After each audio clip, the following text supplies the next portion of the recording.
থিয়েটাৰৰ ৪৫তম নাট্যযাত্ৰাৰ শুভ আৰম্ভণি হৈছে।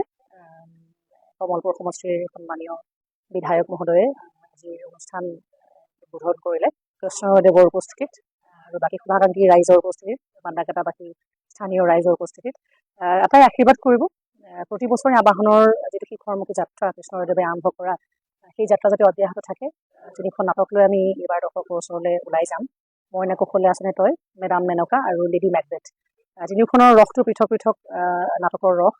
আৰু আমি আটাইখিনি শিল্পী কলাসকলে সদায় চেষ্টা কৰি আহোঁ যে দৰ্শকৰ ওচৰলৈ যাতে আমি ভাল ভাল বিষয়বস্তু লৈ, ভাল ভাল মনোগ্ৰাহী অভিনয় লৈ, সংলাপ লৈ আমি তেওঁলোকৰ ওচৰলৈ আগবাঢ়িব পাৰোঁ। গতিকে এইবাৰো সেই আশা প্ৰত্যাশা বুকুত বান্ধি আজিৰ পৰা আৰম্ভ হৈছে আমাৰ নাট্যযাত্ৰা। আটাই আশীৰ্বাদ কৰিব যাতে এই বছৰটো বৰ সুন্দৰকৈ নিয়াৰিকৈ ভালে ভালে পাৰ হৈ যায়।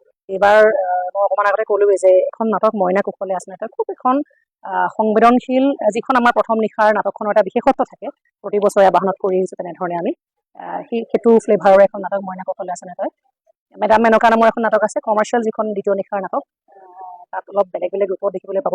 আৰু লেডি মেকবেথ, শ্বেক্সপিয়ৰৰ নাটক এখনক অভিযোজনা কৰি লেডি মেকবেথ নামেৰে এইবাৰ আমি উপস্থাপন কৰিম। যথেষ্ট কাম আছে তাত কৰিবলৈ, প্ৰডাকশ্যনৰ বহুত কাম আছে। সংগীত হওক, ৰূপসজ্জা হওক, সাজসজ্জা হওক, সম্পূৰ্ণ পৃথক। আমি ইমান দিনে তৃতীয় নিশাৰ নাটকখন আমাৰ নিজৰ সুতিৰে কৰি আহিছিলোঁ, এতিয়া অলপ পৃথক এটা প্ৰচেষ্টা লৈছোঁ হাতত। চেষ্টা কৰিম যাতে দৰ্শকে ভাল পাই চাই, যাতে যুৱ প্ৰজন্মৰ কাৰণেও তেওঁলোকৰ কাৰণে মনোগ্ৰাহী হয়। গতিকে এই 3খন নাটকেই আছে, প্ৰচেষ্টা জোৰদাৰ প্ৰচেষ্টা। এতিয়া সিদ্ধান্ত লোৱা নাই, প্ৰথমতে পাঠশালাতে আমাৰ আৰম্ভণি হয়। গতিকে সেই 20ৰ পৰা 25ৰ ভিতৰত এটা ডেট ল'ম আৰু লৈ আমি পাঠশালাৰ পৰা আৰম্ভণি কৰিম নাট্যযাত্ৰা।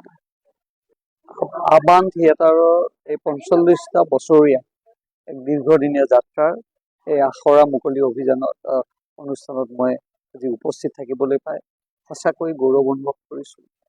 আৰু খুব শক্তিশালী অভিনয় কৰা মোৰ ভগ্নীস্বৰ প্ৰস্তুতি পৰাশৰৰ দ্বাৰা 3খন নাটক তেখেতে এইবাৰ অনুষ্ঠিত কৰিব লৈছে। তাৰে আজিৰ পৰা আখৰা আৰম্ভ হৈছে।